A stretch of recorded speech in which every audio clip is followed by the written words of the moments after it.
Alrighty, so first video I've done. We are looking to change the ball joints on both the driver's and passenger side, because I'm not sure if we can see them in there. They look pretty ratty.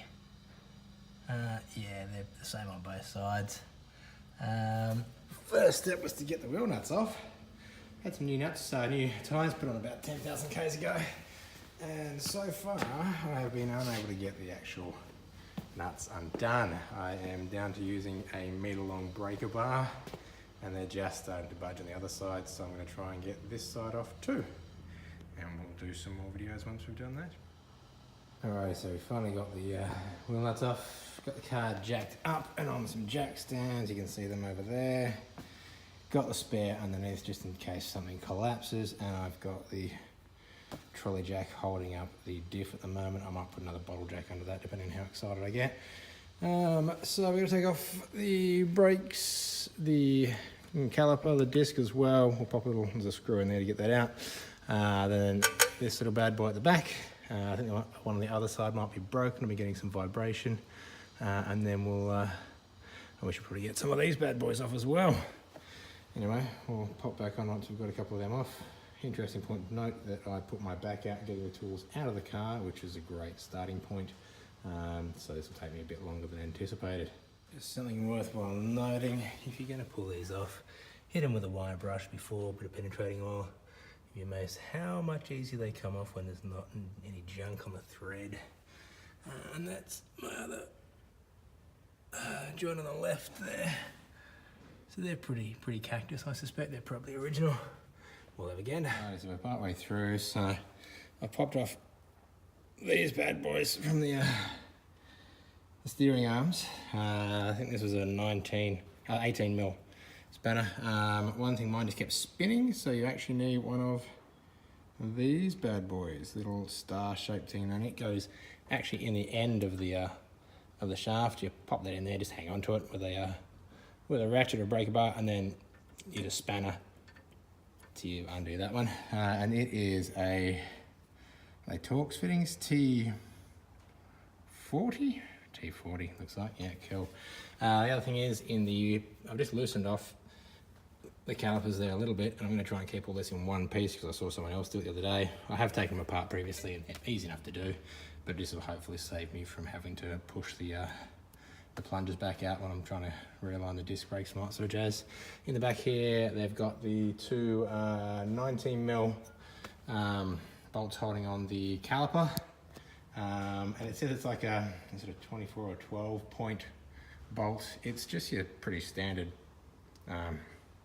socket head. Most of them come this way these days instead of looking like an impact wrench. You may have guessed by now that my mechanical knowledge is not amazing, but it's reasonable, and a bit of reading and you'll be fine.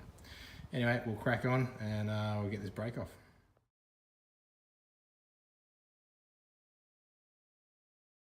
Alrighty, so at this point I have just emptied the oil out of the diff.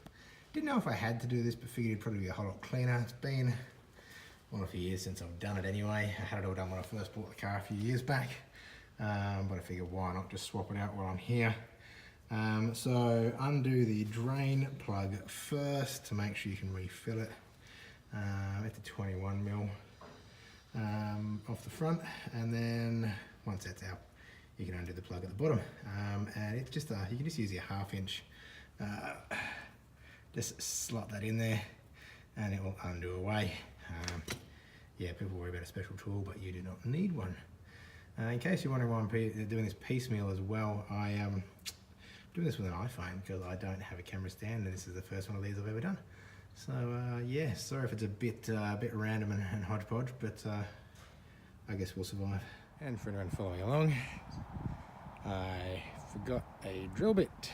Well, sorry, a Phillips head bit to get the retaining screw off the caliper, and the other tool shed is a kilometre away, so I have to walk back. Alrighty, so the shed that I'm working at the moment is about 1 kilometre from the next shed where all the tools are stored, and I forgot that this little retaining screw here is not a usual Phillips head. It's actually like a Phillips 3 or something like that.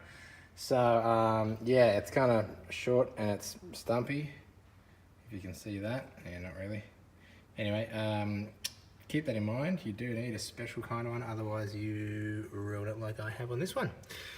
You can just drill that out. I've done it before on the back when they were seized up. I took the original rotors off a while back and put some new ones on. You can just drill it out. I can probably make it home without that screw if I need to, but hopefully we can get this one out. It did come out, but I did a reasonable amount of damage to it. Can I get it to focus? There we go. And I had to use an impact driver anyway, so it'll get me home. I'll pop back in. I'll just buy some more at some point. So the rotor's off, and I've also found there's 3 little screws to get off here, one there, one here. This is probably because of my rattling noise, and I think they've got the same thing the other side, and there's one underneath there somewhere. We'll get those off, and then we get to attack these bad boys. Right, so that little brake dust shield thing goes off. Next we've got the 4 bolts, 1, 2, there's another 2 under there, same spot, to get this little hub off. So they're in the back there. Give them a good clean over, bit of spray with something that penetrating wise, and we see it in there too. It is a 15mm socket, and mine weren't too bad. They undid. I had the front diff rebuilt a couple of years ago, so yeah, they were in pretty good nick. If you are doing something like this, I do recommend the old dead blow hammer, or dead fall hammer, whatever they're called. Just for a lead shot. They're awesome for, you know, whack a small breaker bar on there, give it a gentle tap, and they're a bit of a lifesaver. Alrighty, so the shaft's out. Don't forget to take out the little speed sensor at the top there. Mine is a pretty shagged washer on it. I'm gonna handle that, so I'll have to get a new one of them. What I also noticed is they put a bit of, can I get a light in there? What looks like high temperature gasket sealant around the actual seal there, but you can also see that little shiny thing in there, and that is the little spring from the back of this thing here. So thankfully I brought 2 with me just in case I damage these, but yeah, it looks like that little spring's just been sitting on the bottom of the diff there, well, the axle casing. So hopefully I can get that out okay and get another one back in, and it actually seals. I guess I might be popping down to get some high temperature silicon or high temperature gasket stuff to patch that up. This was previously done by a Land Rover, a reputable Land Rover repairer as well. So something else to note that I hadn't actually realised, and thankfully I had the right one. The bottom bolt down here for the outside housing is a 24, and this one up here is a 22. So thankfully I had those in my impact socket set, and I've also stuffed a bit of rag in there prior to sort of cleaning all this down with a wire brush so I didn't get any rubbish inside my axles. Alrighty, so I think the top one's come off. Did it with a blowtorch a couple of times, and it appears that the thread under here, you can't really see it, anyway, is spinning. That thread there moves independently of this outside harness here, but the bottom one is still rock solid. So hooked up a little bearing puller to try and put some constant pressure on there. I'm going to hit it with a hammer. I've hit it with a blowtorch. Next I'm going to get an impact, long neck impact socket and put it onto this thing and see if I can just crack this a little bit, and that might relieve a bit of pressure on here, and we'll see how we go. Okay, so finally got it off. Couldn't really get it off. The top one, as I said, was loose. So I had this little tiny bearing puller just up onto the top one here, into the pin. It just fits, as you can probably see, in between there. So had that one going, and then had another one. If I can spin it around the correct way. A bigger one underneath, just pressing up into here, hooked on the back edge, like with that little triangle piece. So just hooked up on this back edge here. This is how it sits. And then the front lip hooked over here. You'll notice that I've got the arms at different lengths on this thing. So the longer arm was obviously at the front, the shorter arm at the back, and use a big breaker bar to crank this thing up, and she's popped off. Happy days. Alrighty, so the first one is on its way. So the kit that I bought is this big old kit here. It cost about $100 from eBay delivered, and we will see whether it does the job.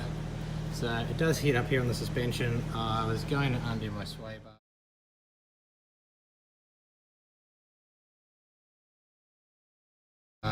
just so I could drag the diff across, but it turns out I must have bashed part of it up that end, and the steel's wrapped a little bit around the sway bar, so I suspect it'll be too hard to pull off. But we've had about that much movement so far, so we'll just keep cracking on with this one. Alrighty, so we're on to the bottom one. Let me try and get a bit of light on there. So this is us doing the bottom one here. My theory has been that if I heat the actual, well, this part, and so this part with a blowtorch, and then press a bit more, and it seems to be working. This one's just started moving. Again, just with a breaker bar at the top. It does seem to be angling a little bit here, but I'm just keeping an eye on it to make sure that there's still a little bit of space when I'm moving down there. But the top one came out pretty much fine, which was good. A little snapshot of it starting to come out. There she is, pressing down into there. Okay, so they're all out, which is great. I read in the handbook that they put a yellow mark for whenever they've, I guess, you're going to replace these 3 times, and then you have to replace the whole diff, I assume, or the diff housing. So that's the yellow mark there. I was wondering where that was. So this is the, well, these are the original set, which is nice to know. I have polished these up inside, just to make it a bit easier for myself, just with a little wide brush on the drill. The tiny ones, I don't know whether they're a good thing or not, but hopefully it makes it a bit easier for us to get them back in. So I'm going to pull the seal out of the diff, because you might be able to see a little bit better now. If I can shine the light in, you can see the spring just lying on the bottom in there. I don't know how long it's been in there. It would seem odd that it's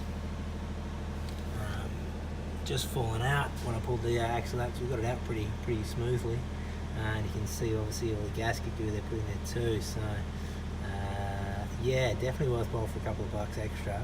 Get yourself a couple of these if you're going to do this job. So what we're going to do is we'll replace that. We're going to go and have some dinner, and in the meantime we're going to put our new ball joints in the freezer, and then we're going to bring them down here on esky, because we're a kilometre or so from the house. We're going to heat these bad boys up with some blowtorch, and then we're going to put our icy cold joints in here. Hopefully she goes in alright.